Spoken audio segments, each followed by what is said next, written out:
Baik, bismillahirrahmanirrahim. Assalamualaikum warahmatullahi wabarakatuh. Alhamdulillah, alhamdulillahi rabbil alamin. Wal aqibatu lil muttaqin. Wala udwana illa 'alal zalimin. Wassalatu wassalamu ala asrafil mursalin. Habibina Muhammad wa ala alihi wa sahbihi wa man tabi'ahum bi ihsanin ila yaumiddin. Amma ba'd. Ikhwan dan akhwat sekalian yang dirahmati Allah Subhanahu wa taala. Alhamdulillah pada malam hari ini Allah pertemukan kita kembali dalam kajian lanjutan kita dari kitab Fikih Jenazah buah karya Syekh Muhammad Nasiruddin Albani rahimahullahu ta'ala, dan kita telah menyelesaikan pembahasan tentang tanda-tanda husnul khotimahnya seseorang. Dan pada bab yang ke-9 ini kita akan membahas tentang ujian terhadap jenazah. Allah Subhanahu wa taala yang memerintahkan kepada kita untuk senantiasa bertakwa kepada Allah Subhanahu wa taala setiap saat dalam kehidupan kita, agar di saat malakal maut datang kita berada dalam ketaatan kepadanya. Apapun kemudian bentuk ketaatan itu, baik menjalankan perintah atau menjauhi larangan, itu sama-sama ketakwaan, itu juga ketaatan, dan itu juga ibadah kepada Allah Subhanahu wa taala. Ini yang dimaksud dalam firman Allah Subhanahu wa taala, ya ayyuhalladzina amanu taqullaha haqqa tuqati wa la tamutunna illa wa antum muslimun. Hai orang yang beriman, bertakwalah kalian kepada Allah sebenar-benar takwa, dan janganlah kalian sekali-kali mati kecuali dalam keadaan Islam. Sahabat adalah generasi terbaik umat ini yang telah mendahului kita dalam segala hal, termasuk dalam menjalankan syariat yang dibawa oleh Nabi kita Muhammad sallallahu alaihi wasallam. Hasilnya seluruh sahabat Nabi sallallahu alaihi wasallam tidak ada celah bagi mereka dalam keyakinan ahlus sunnah wal jamaah, karena para sahabat itu telah mendapatkan ridha Allah Subhanahu wa taala, radhiyallahu ta'ala anhum wa radu'an. Sebabnya adalah selama hidupnya pasca Islam mereka menjalankan manifestasi keimanannya kepada Allah Subhanahu wa taala dengan menjalankan setiap perintah atau larangan dari Allah ataupun Rasulnya.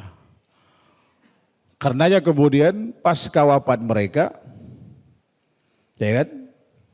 yang kita dapatkan dari mereka hanya rekam jejak yang mengagumkan dari semua sahabat Nabi sallallahu alaihi wasallam, sehingga wajar kemudian mereka mendapatkan pujian-pujian sesuai dengan amal ya kan, yang mereka lakukan. Baik yang nampak zahir dilihat kaum muslimin pada saat apa yang dilakukan para sahabat, atau yang tersembunyi kebaikan itu dilakukan. Terkadang Allah Subhanahu wa taala mengungkapkan kebaikan itu melalui siapa? Malaikatnya. Contoh kasus misalkan, ketika Rasulullah SAW mentalak salah satu istrinya yaitu Hafsah binti Umar bin Khattab radhiyallahu anhu. Setelah ditalak pertama itu, yang datang malaikat Jibril ngasih tahu kepada Rasulullah SAW tentang keistimewaan Hafsah. Ini istrimu di surga katanya. Fa innaha sawwam qawwam. Artinya Hafsah ini bakal menjadi istrimu di surga. Lalu malaikat itu kasih tahu sebabnya dialah wanita yang rajin ibadah. Rajin puasa sunnah, rajin qiyamul lail.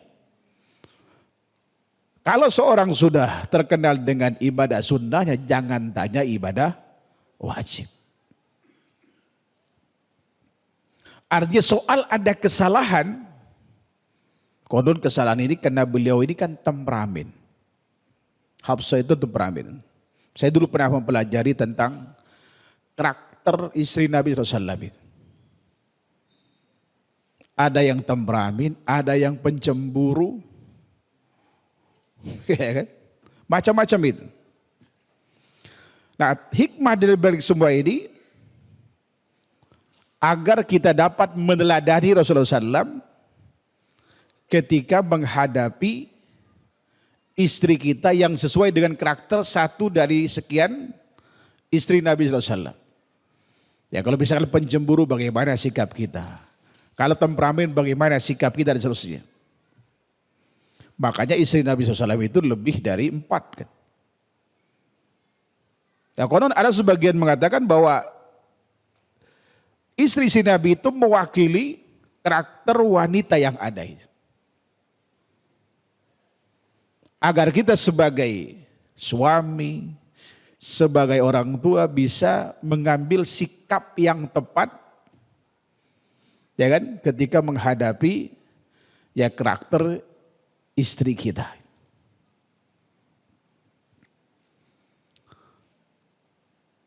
Padahal yang dilakukan sahabat mulia Hafsah itu kan silent, gak ada yang tahu. Hanya barangkali yang tahu Rasulullah SAW. Ya, namun malaikat Jibril ngasih tahu tentang keistimewaan dia bakal jadi istrimu di surga. Jadi malaikat memberikan kesaksian tentang, ya kan, keistimewaan Hafsah, yaitu wanita ahli ibadah. Walau ada kekurangan sebagai manusiawi gitu. Ya kan, dengan wanita yang temperamen. Kita tahu bagaimana ayahnya. Tapi kalau lihat keluarga ini, Masya Allah. Ya kan, dicatat dengan tinta emas dalam ketaatannya kepada Allah Subhanahu wa taala. Baik itu Umar bin Khattabnya, istrinya, ya kan, Abdullah bin Umar, Asim dan lain-lain. Sehingga ketika wafat, coba sahabat mulia Umar yang dikenal dengan garang, tegas, sekarang dikenal dengan apa? Ya kan? Dengan kebaikan-kebaikan yang pernah beliau lakukan. Nah, kebaikan-kebaikan yang semacam ini otomatis itu akan diakui oleh kaum muslimin dengan kesadaran tanpa paksaan. Nah, sementara di kita kebiasaan begitu ada orang meninggal, ya kan, sebelum sholat biasanya apa? Sebelum sholat kasih amplop agar mudah nanti Ya kan? Diminta kesaksian, nanti kalau saya bilang dia baik, baik ya. Gitu. Ini bid'ah dalam melakukan sholat itu. Baik dilakukan sebelum sholat atau setelah sholat. Mau sejuta manusia memberikan kesaksian tentang baiknya seorang, kalau nyatanya orang ini track recordnya, rekam jejaknya itu buruk, nggak ada artinya. Kalau yang sejuta ini dipaksakan untuk memberikan kesaksian baik padahal hatinya tidak terima. Enak aja dibilang baik, utangnya aja nggak dibayar. Enak aja dibilang baik, kamu pernah fitnah saya. Enak aja dibilang baik, pernah mendolimi saya. Ya kan? Walaupun kemudian duitnya tetap diambil. 100.000 kan lumayan. Ini budaya yang harus dihilangkan. Mudah-mudahan kita dengan mengkaji ini, ya kan, budaya yang melekat di masyarakat kita itu akan terkikis dengan sendirinya. Ini harapan kita. Nah, oleh karenanya mari kita berbuat selama hidup ini kebaikan yang disyariatkan. Bukan berarti dengan harapan supaya dipuji pas kematian, tidak. Lakukan aja semua itu karena Allah, otomatis nanti pujian itu akan datang. Sambil contoh kasus sederhananya nih. Ada satu masjid di Jakarta Timur. Berhasil Ikhwan Sunnah masuk ke dalamnya. Ya kan? Beberapa tahun. Ya, setelah bermasalah dengan ya akhlak, interaksi dengan orang sekitar nggak baik, dengan tokoh-tokoh dan wakil setelah turunannya, akhirnya diambil alih lagi ke masjid. Setelah diambil alih hanya satu ustadz yang dipertahankan. Dari sekian ustadz yang ada itu, alasannya apa? Ustadz ini memang sepaham dengan mereka, tapi Masya Allah saya nggak pernah mendengar ucapan kotor dari lisannya. Orangnya santun, baik. Jadi kebaikan itu walaupun kita beda paham dengan mereka akan diterima karena apa? Akhlak itu. Ini yang dicontohkan oleh Rasulullah SAW. Tawanan perang itu kan musuh sejatinya kan. Tapi kenapa kemudian mereka bisa masuk Islam? Bukan karena dipaksa. Itu menurut penelitian Syekhul Islam Taimiyah rahimahullahu taala, akan tetapi lebih karena pada baiknya akhlaknya Rasulullah SAW dan para sahabat. Akhirnya mereka secara sadar menerima ya kan kebenaran Islam itu. Ya kan? Jadi orang masih hidup saja memberikan kesaksian baik pada ikhwan ini. Dan sampai sekarang beliau diizinkan untuk ngisi di situ. Walau kajiannya sama tetap Sunda. Tapi kenapa yang lain ditolak? Faktor apa tadi? Faktor akhlak. Ya kan? Faktor akhlak yang tidak baik. Mereka tahu mereka berbeda gitu. Tapi ustadz itu tetap sampai sekarang gitu. Karena kebaikan akhlaknya itu.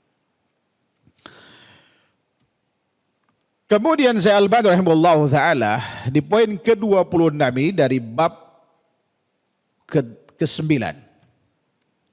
mengatakan manfaat pujian seorang muslim bagi jenazah. Itu ada manfaatnya.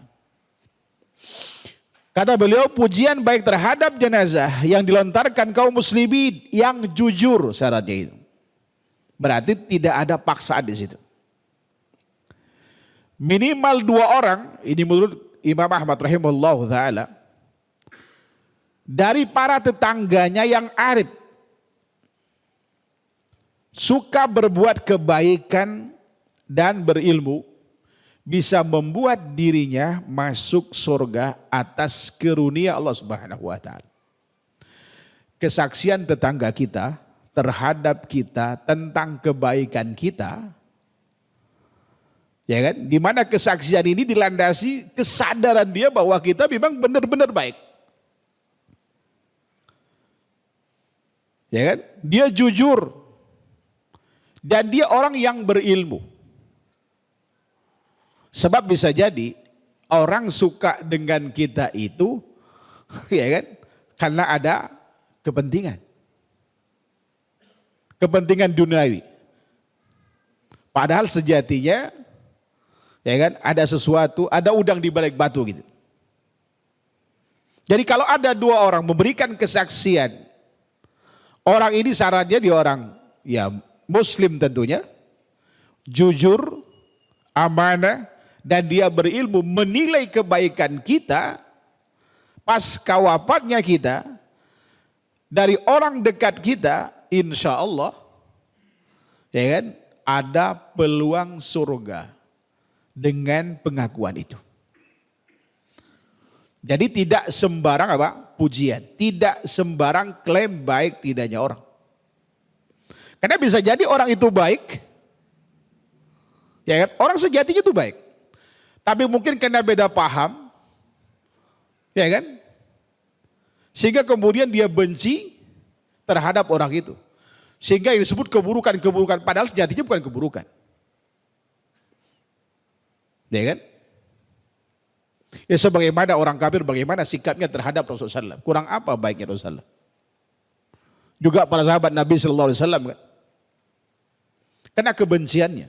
Bagaimana cacian Bunda Abu Hurairah sebelum masuk Islam kepada Rasulullah SAW yang gak pantas dan gak layak disematkan kepada orang sebaik Rasulullah SAW. Andai kata kemudian Rasulullah wafat, kira-kira orang ini memuji atau mencaci maki? Ya kan? Pasti akan mencaci maki. Tapi alhamdulillah dengan permintaan ya kan, sahabat mulia Abu Hurairah kepada Rasulullah SAW untuk didoakan agar masuk Islam bundanya, akhirnya alhamdulillah dengan izin Allah dikabulkan doa itu dan bundanya masuk Islam. Ya kan? Jadi pujian yang bernilai itu adalah pujian yang bersumber dari orang yang beriman, jujur, tulus, berilmu. Kalau orang ini betul-betul orang baik. Ya kan? Ya sebagai contoh, ada dulu ustadz. Hampir semua ustadz-ustadz itu datang ketika beliau meninggal. Beliau meninggal kurang lebih 6 tahun yang lalu, 5-6 tahun yang lalu. Dan saya pernah mendapatkan dana, dia punya akses ke kerajaan Saudi Arabia, Kuwait dan lain-lain. Sebetulnya dari setiap dana itu ada yang ngasih 10% ke beliau, ada yang ngasih 20%, tapi beliau tidak pernah ngambil. Termasuk masjid saya itu 20% dia dapat. Begitu saya mau kasih, apa kata beliau? Akhi, anak ini kan enggak punya duit. Anak enggak bisa bantu nyumbang. Ya sudah, 20% itu wakaf saya ke masjid itu. Sampai dia disayang itu oleh masyayikh beliau ini.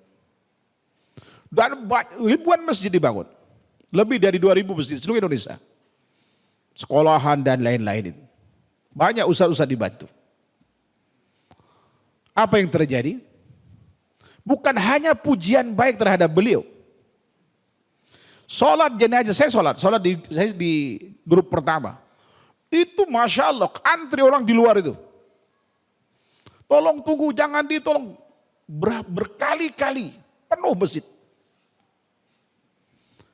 Bahkan sampai ke kuburan, dia dimakamkan di Pondok Ranggon saat itu. Konon itu sampai 6 kilo iring-iringan mobil itu.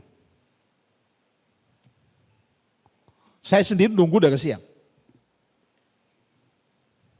Ya kan? Ini kesaksian banyak orang dan yang datang itu Masya Allah. Termasuk Allah Yarham Ustaz Yasin juga datang. Ya kan? Karena beliau pernah dibantu dan termasuk ketika beliau belajar di Saudi Arabia itu. Gitu kan? Ini karena kebaikannya dan orang hidup sederhana. Sangat sederhana itu. Ya mudah-mudahan kebaikan, pujian-pujian bukan aja satu orang. Ya kan? Banyak ustadz gitu ya. Yang merasa kehilangan beliau itu.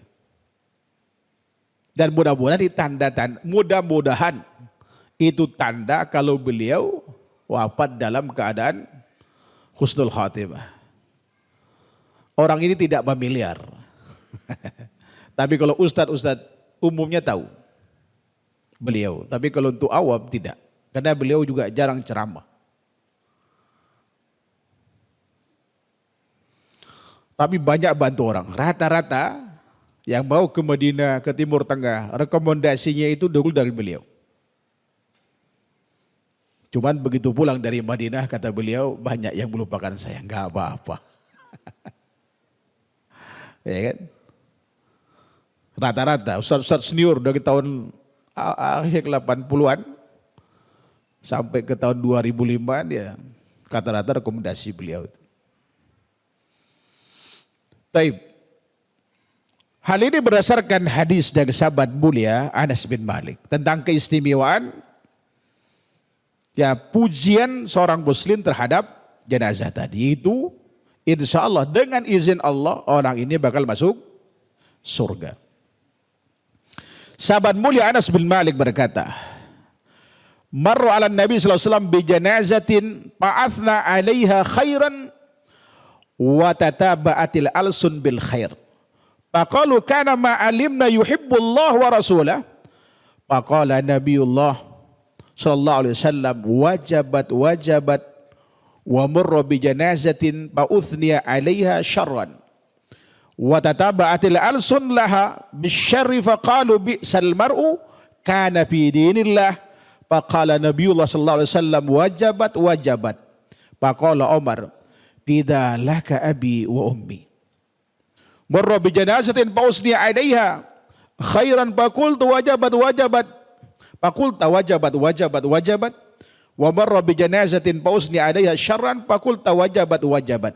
Faqala Rasulullah sallallahu alaihi wasallam man athnaitum 'alaihi khairan wajabat lahul jannah wa man athnaitum 'alaihi syarran wajabat lahun nar. Al malaikatu syuhadaullahi bis sama' wa antum syuhadaullahi bil ard.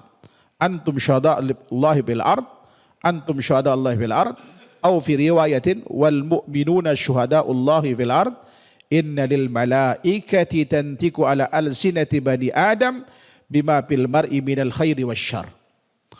Jadi suatu waktu kata sahabat mulia Anas bin Malik, Rasulullah sallallahu alaihi wasallam yang pernah melintasi jenazah yang sedang diusung itu. Kemudian lantas ada yang memberikan pujian baik terhadap itu. Disebutkan kebaikan-kebaikan si jenazah tadi yang diusut itu. Yang diusuk.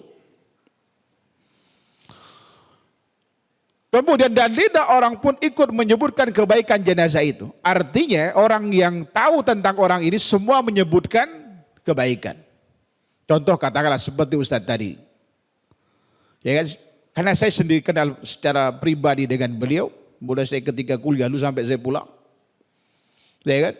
Jadi semua yang disebutkan itu adalah kebaikan-kebaikan beliau itu. Bahkan jemaahnya pun Masya Allah itu. Menyebutkan tentang kebaikan beliau. Begitu dipuji, semua orang muji. Artinya nyaris tidak ada celah. Yang kita tahu. Bukan berarti ini tanpa salah. Dia tidak maksud. Yang nampak zahir depan kita, orang ini adalah baik. Karena memang kewajiban Ahlus Sunnah wal Jamaah itu hanya menilai orang fakta zahir. Enggak boleh kita mencari apa yang tidak kita ketahui itu. Kita serahkan kepada Allah Subhanahu wa taala. Kemudian mereka berkata dia orang yang mencintai Allah dan Rasulnya. Nabi sallallahu alaihi wasallam pun kemudian mengamininya. Beliau katakan pasti. Di kesempatan lain pernah juga jenazah diusung melewati Rasulullah SAW, kemudian disebutkan keburukan terhadapnya. Dan semua lisan sahabat pada saat itu yang mengetahui orang ini mengatakan hal yang sama, yaitu menyebutkan tentang keburukannya. Ya kan? Kemudian pada saat itu mereka berkata, sungguhnya dia adalah seburuk-buruk orang dalam agama Allah. Akhirnya kemudian Nabi Muhammad SAW kemudian menyahut, pasti. Ini makna wajabat tadi. Lalu sahabat mulia Umar bertanya, ayah dan ibuku sebagai tebusan engkau ya Rasulullah. Ada jenazah yang diusung lalu ada yang memberikan pujian baik kepadanya. Kemudian engkau berkata pasti. Setelah itu ada jenazah yang diusung serta disebutkan keburukan atasnya. Kemudian engkau mengatakan pasti. Ya kan?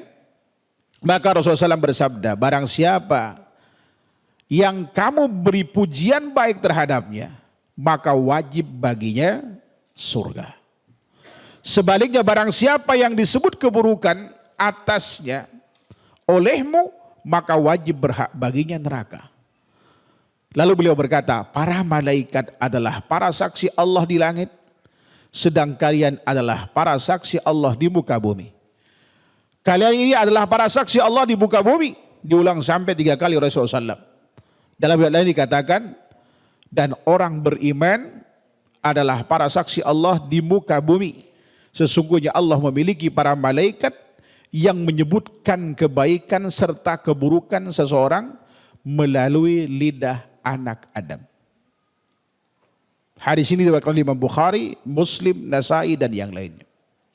Dari sini Syalbani rahimahullah ta'ala beristimbat bahwa pujian seorang muslim terhadap saudaranya tentang kebaikan yang dilakukan itu, selama yang muslim ini dia orang yang amanah, karena dikatakan dia orang mukmin tadi, berilmu, jujur, itu menyebabkan pujian itu, kebaikan orang tersebut masuk surga. Sebaliknya kesaksian seorang muslim yang alim, arif, jujur, amanah tentang keburukan seseorang, ya kan? Maka itu pertanda buruknya jenazah tersebut. Dan dia bisa menyebabkan kesaksian buruk itu menyebabkan dia masuk neraka. Tidak boleh kemudian kita vonis dia masuk surga atau masuk neraka. Coba kita bilang, pujian orang ini terhadap katakanlah contoh kasus tadi Ustadz tadi, itu bisa menjadi sebab beliau masuk surga. Enggak boleh kita katakan Ustadz ini pasti masuk surga. Boleh apa tidak? Enggak boleh. Tapi kalau kita katakan pujian kaum muslimin asatid terhadap beliau, itu insya Allah bisa menjadi sebab beliau masuk surga berdasarkan hadis ini. Sebaliknya ketika ada keburukan, kesaksian tentang keburukan seorang, kita katakan kesaksian mayoritas orang yang soleh ini bisa menyebabkan orang ini masuk neraka. Karena kita nggak tahu, bisa jadi ada amal yang beliau sembunyikan yang kita tidak tahu. Sambil contoh kasus. Ada orang di kampung kita, guru ngaji. Yang satu dugaan kita ini orang baik. Yang satu sama-sama guru ngaji. Sama-sama guru ngaji. Ya kan? Dan kami pernah belajar sama beliau waktu kecil. Kedua orang ini. Yang satu kita duga orang ini buruk. Ya kan? Karena kita tahu track record yang satu ini semi dukun. Tapi orang bilang orang pintar kan gitu. Semi dukun. Saya pernah datangi beliau. Saya tanya bagaimana dia ngobatin. Saya pakai Quran kok. Gimana caranya? Misalkan kayak yang pawang hujan. Gimana dia kemudian ngalihin hujan itu? Kata dia, saya tidak minum itu selama 3 hari 3 malam. Itu ritualnya. Lalu kemudian tidurnya di bawah atang. Atang itu tahu atang kalau di Kalimantan itu tempat masak terbuat dari kayu, kemudian ada pasirnya, ada tungkunya, biasanya masak pakai kayu itu, di bawahnya itu kosong. Biasanya buat tempat perabotan atau tempat kayu bakarnya gitu. Itu dikosongin, dia tinggal di bawah itu. Saya bilang, emang ada yang kayak gini di Quran? Ya kan? Tapi ternyata saya lama kemudian sampai sempat saya bilang ini nggak usah disolatin dan begini nih. Karena udah ditegakkan hujah gitu kan. Dan beliau tetap dengan pendirian itu. Kita nggak tahu ternyata di akhir hayatnya itu dia taubat. Saya tanya istrinya, Kak, ini abang dulu ketika hidupnya gimana nih? Sholatnya gimana? Dia sholat nggak? Masya Allah dia sholat, bahkan qiyamul lail terus katanya. Itu menjelang akhir hayatnya. Kita nggak tahu kan? Kita nggak tahu. Nah, sementara yang satu lagi nyaris tanpa cacat. Nyaris tanpa cacat yang kita tahu. Nggak pernah melakukan kesyirikan dan lain-lain. Tetapi ketika sedang nazar, datang ustadz kemudian minta dia untuk mengucapkan kalimat asyhadu an la ilaha illallah. Dia tidak bisa mengucapkannya, hanya tangannya yang bergerak ngilang.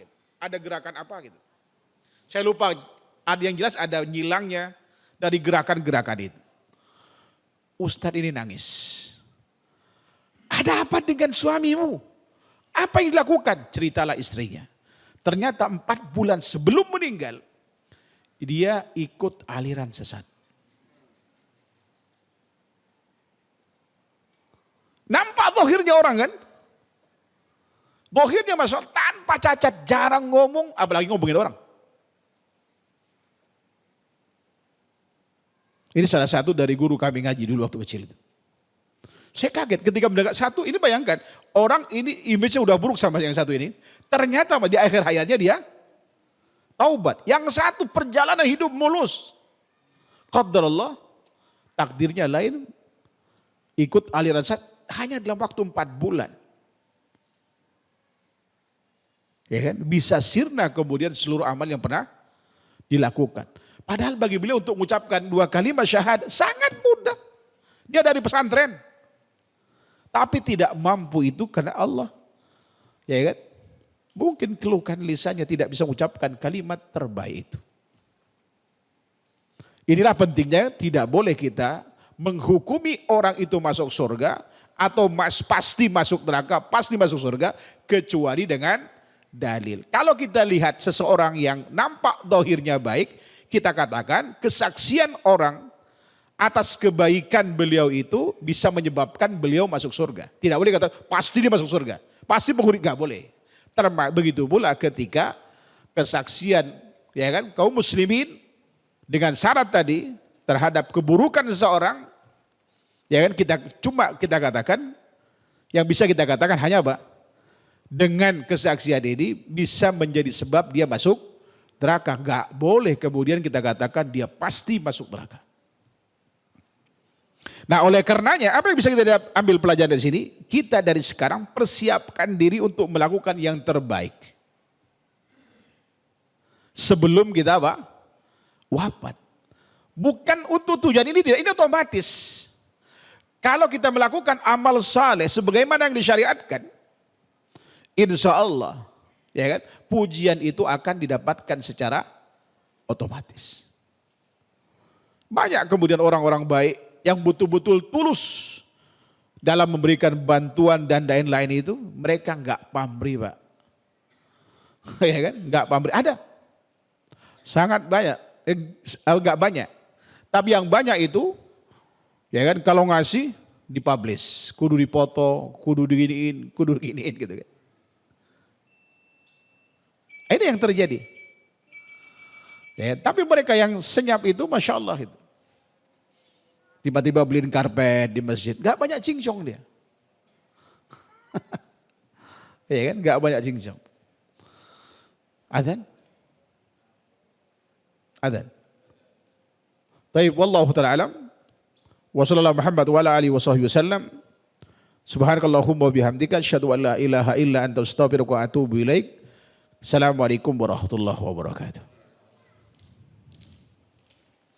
Bismillahirrahmanirrahim. Assalamualaikum warahmatullahi wabarakatuh.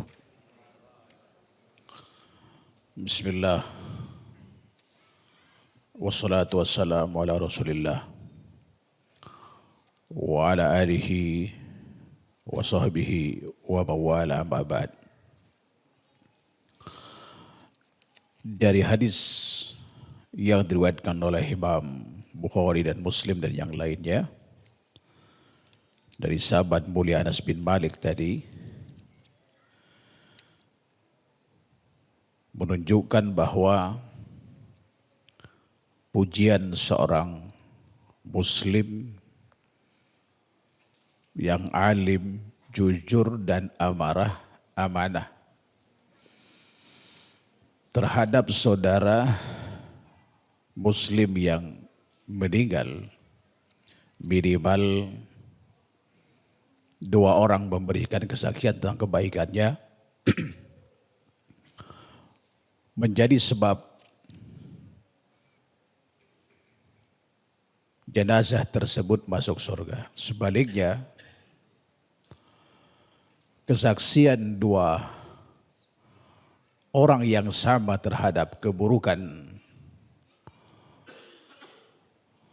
seorang muslim di saat dia wafat itu menjadi sebab dia masuk neraka. Dan di dalam hadis ini kesaksiannya ini tidak dikoordinir gitu. Artinya dilakukan secara spontanitas, tidak sebagaimana yang dilakukan kebanyakan kaum muslimin di Indonesia. Biasanya setelah sholat mereka diminta untuk memberikan kesaksian dan jawabannya pun sudah disepakati, itu khair. Tetapi yang dimaksud dalam hadis ini, kesaksian itu secara mandiri, otomatis tidak diminta. Tetapi karena memang faktanya jenazah itu orang baik atau orang yang buruk gitu. Nah, ketika kita melakukan apa yang dilakukan orang-orang kita setelah sholat jenazah itu, minta kesaksian pada orang yang sholat bersamanya, itu termasuk perbuatan bid'ah. Kenapa dikatakan bid'ah? Karena itu menyelisihi sunnah tarkiyahnya Rasulullah SAW. Sunnah tarkiyah secara teori ada pendorong untuk dilakukan, dalam ini adanya sholat jenazah. Dan tidak ada penghalang bagi Rasulullah SAW untuk minta kesaksian kepada sahabat yang bersamanya ketika sholat jenazah, untuk memberikan kesaksian kepada jenazah yang telah disolatin itu. Ada pendorong, tidak ada penghalang, maka sunnahnya meninggalkan apa yang Rasulullah tinggalkan. Ketika kita melakukannya apa yang Rasulullah tinggalkan, berarti ini menyelisihi sunnah tarkiyahnya beliau, sehingga perbuatan yang dilakukan itu termasuk perbuatan bid'ah. Karena menyelisihi sunnah tarkiyahnya Rasulullah. Nah, kalau kita tidak dalam hadis tadi ini, tidak dilakukan setelah apa? Setelah sholat. Tetapi ketika ada jenazah yang diusung, ya kan, melewati Rasulullah SAW, ada seorang mengatakan kebaikan tentang orang ini. Sementara kemudian yang lain setelah mendengar pujian orang ini ikut juga melengkapi, menyempurnakan pujian terhadap orang tersebut kena kebaikan selama hidupnya. Tidak diminta, Rasulullah tidak meminta mereka untuk memberikan kesaksian. Tidak pula orang yang tadi mengawali memuji orang ini untuk yang lain juga memberikan kesaksian. Tetapi mereka memuji itu berdasarkan pengetahuan mereka tentang kondisi kesalehan orang ini semasa hidupnya. Baru Rasulullah komentar, wajabat.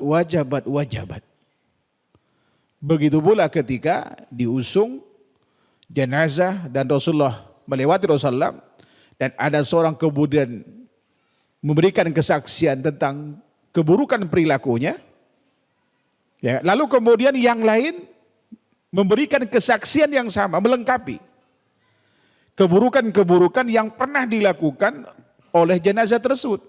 Rasulullah hanya mengatakan wajabat, wajabat, wajabat. Baru kemudian setelah ditanya oleh sahabat mulia Omar tentang makna wajabat, wajabat itu, Rasulullah katakan bahwa kesaksian kalian tentang kebaikan jenazah itu menyebabkan dia masuk surga. Artinya pasti dia masuk surga. Jadi kalau Rasulullah mengatakan itu pasti masuk surga.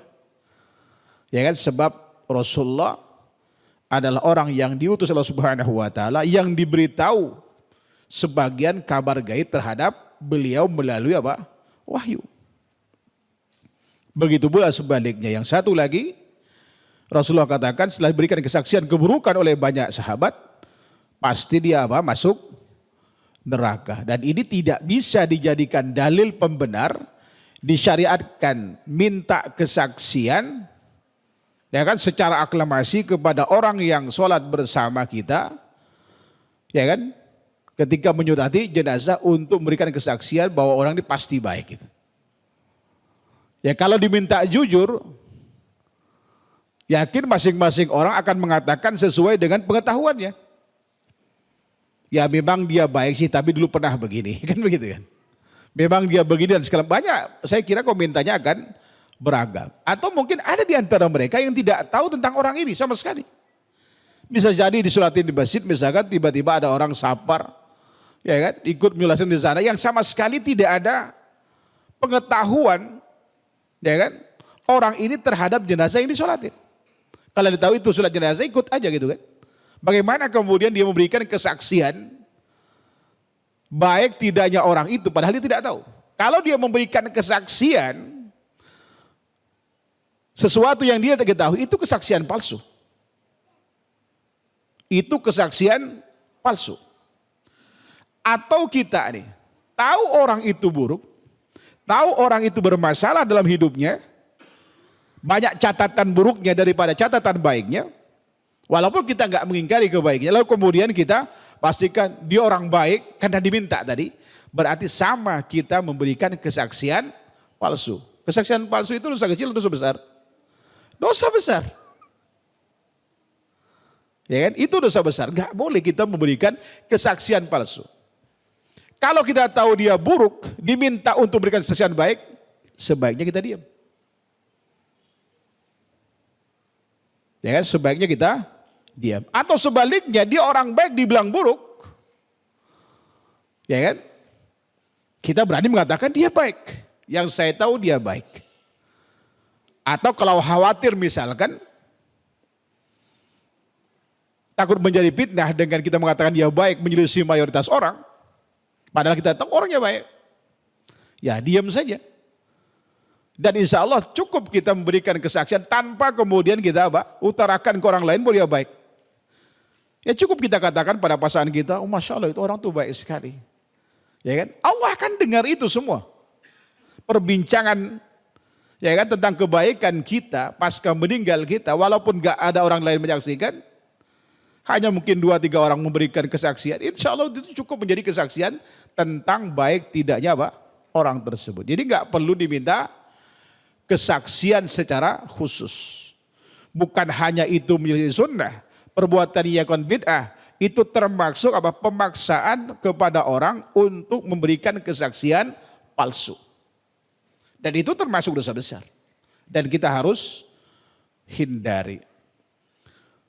Wallahu ta'ala a'lam. Ini saya kira yang bisa Anda sampaikan pada kesempatan ini. Selanjutnya sesi tanya jawab. Barakallahu fikum. Dan insya Allah hadis-hadis pelengkapnya kita akan lanjutkan pada pertemuan berikutnya insya Allah ta'ala.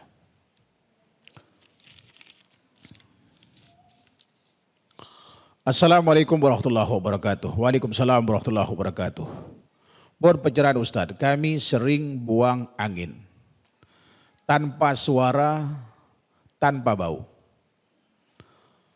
Tiap sebentar, apakah 1 kali wudhu untuk 1 kali sholat? Ataukah 1 kali wudhu untuk beberapa kali sholat dalam 1 waktu sholat? qobliyah, fardu, ba'diyah, kemudian tahiyatul masjid. Begitu pula saat tawaf dan sholat sunnahnya yang buang angin berkali-kali dalam satu tawaf. Thayyib. Ada salasil baul dalam kajian fikih itu, ada istihadhah. Kalau kentut ini memang tidak dibahas tapi dimasuk dalam hukum itu. Ini termasuk penyakit. Ya, termasuk penyakit. Apa yang mesti dilakukan orang semacam ini? Dia tidak melakukan wudhu itu kecuali misalkan menjelang atau pas masuk waktu sholat. Lalu kemudian dia lakukan sholat sunnah misalkan. Katakanlah setelah adzan itu. Dia sholat sunnah. Kalau setelah itu kentut, ya kan? Kemudian wudhu lagi. Kalau jaraknya betul-betul, karena ada saya dapatkan jamaah kita dan kesian, tapi pada akhirnya orang berdamai dengan kentutnya dia. Dan kalau kentut tuh nyaring, memang tidak ada bau. Kadang baru berdiri begitu takbir, habis wudhu tuh di masjid kita. Sampai sekarang dia nggak berani lagi ke masjid itu. Padahal saya bilang sih kita maklumin saja nggak ada masalah. Dan itu bukan ikhtiar dia. Wudhu, sholat sunnah, baru berdiri, keluar lagi. Kadang bisa satu pas lagi tahiyat, kentut lagi. Kesian banget saya bilang, saya tanya beliau, kenapa? Gitu kan? Ya karena itu penyakit. Kalau dalam kondisi semacam ini, saya anjurkan, karena yang pentingnya bagi beliau itu adalah sholat wajibnya. Ya kan? Lakukan wudhu. Kalau misalkan pas saat sholat fardu, beliau kentut, itu enggak masalah. Sama dengan yang istihadhah. Sama dengan salasil baul. Orang yang beser itu. Yang udah enggak bisa tahan. Jadi satu sholat itu bisa 4-5 kali kentut. Kalau diikutin setiap kentut wudhu, enggak selesai sholatnya. Maka dalam kondisi semacam ini, ya kan, sesekali kemudian dia misalkan jamak sholat tidak apa-apa. Bisa jamak pilihan jamak suari, itu paling disukai Rasulullah untuk wanita istihadhah. Apa jamak suari itu? Jamak suari itu mengakhirkan sholat, misalkan sholat maghrib ke akhir waktunya, tapi tetap di waktu maghrib menjelang adzan isya. Minimal dapat 1 rakaat di maghrib itu adzan. Ya kan? Itu dianggap dia sholat maghrib pada waktunya walau di penghujung. Baru kemudian setelah itu dia qomat masuk sholat isya. Ini jamak suari namanya. Ini sholat yang paling disukai Rasulullah bagi wanita yang mustahadhah atau orang yang semisal dengannya. Apa maksud ini jamak suari? Seakan-akan disatukan waktu padahal tidak. Itu tetap sholat pada waktunya masing-masing. Boleh sesekali jamak hakiki. Jamak hakiki itu sholat maghrib pada waktunya. Ya kan? Lalu kemudian isya-nya ditarik ke maghrib misalkan. Jamak takdim atau jamak takhir. Ini termasuk udzur syar'i. Rasulullah SAW pernah melakukan jamak itu tanpa sebab di Madinah. Ini penuturan sahabat beliau Abdullah bin Abbas dalam riwayat Muslim. Ketika murid seniornya Sa'id bin Jubair bertanya tentang kenapa Rasulullah lakukan itu, kata beliau, Allah yuharrija ummata, supaya tidak memberatkan umatnya. Komentar Imam Nawawi terkait jamaknya Rasulullah ini, beliau katakan boleh seorang muslim itu menjamak sholat tanpa sebab selama tidak dijadikan sebuah rutinitas. Itu boleh. Ya kan?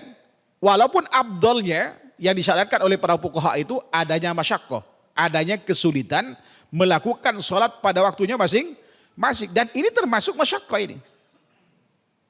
Termasuk apa? Masyaqqah, kesulitan. Bayangkan kalau duhur, kentut lagi gitu kan, nunggu. Itu Masya Allah, kesian sekali mereka itu. Ya mudah-mudahan kita dijauhkan dari perkara yang semacam ini. Termasuk dalam tawaf. Bayangkan kalau di awal baru setengah putaran kentut. Ya kan? Wudhu lagi. Mungkin satu putaran bisa 2-3 kali kentut. Apalagi kalau musim dingin. Ya, dalam kondisi semacam ini cukup di awalnya. Kalau berdasarkan kebiasaan memang dia seperti itu keadaannya, tidak bisa nahan kentut atau memang di luar ikhtiar dia. Ya kan? Dia kentut terus, maka cukup di awal saja dan kemudian dia tawaf selesai. Jadi kalau menurut pendapat Ibnu Taimiyah rahimahullahu taala, syarat tawaf itu ya suci dari hadas ya besar seperti haid misalkan, bukan hadas kecil. Karena Aisyah radhiyallahu anha itu ketika dilarang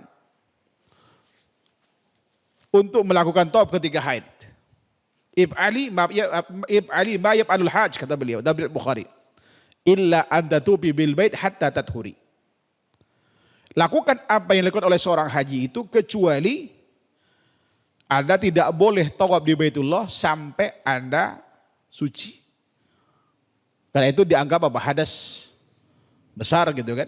Walaupun jumhur ulama mengatakan ya syarat suci itu hatta dari hadas kecil seperti itu. Andai kata kita ngikut pendapat jumhur, mayoritas ulama, karena kondisinya ini kondisi darurat, uzur syar'i, ya maka tidak mengapa hanya di awal saja kita wudunya, walaupun berkali-kali kentut, ya kan, di luar ikhtiar kan itu penyakit gitu ya. Pada saat tawaf, ya maka tidak mengapa insyaallah taala. Ya sama dengan yang istihadhah. Kan itu darah penyakit, ya kan? Dan itu juga menyebabkan batalnya wudu. Tapi ketika keluarnya terus menerus, tidak terkontrol di luar kendali kita, maka itu tidak mengapa. Dan Rasulullah perintahkan pada wanita yang bertanya tentang istihadah untuk sholat pada saat itu, ya kan? Dan wudu setiap kali mau sholat. Wallahu taala a'lam. Ada lagi?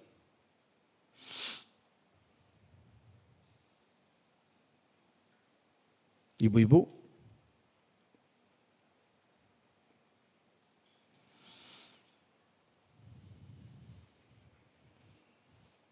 di 15 menit lagi. Tapi kalau tidak ada, ya kita cukupkan. Wallahu ta'ala alam. Wa sallallahu Muhammad wa ala alihi wa sahbihi wasallam.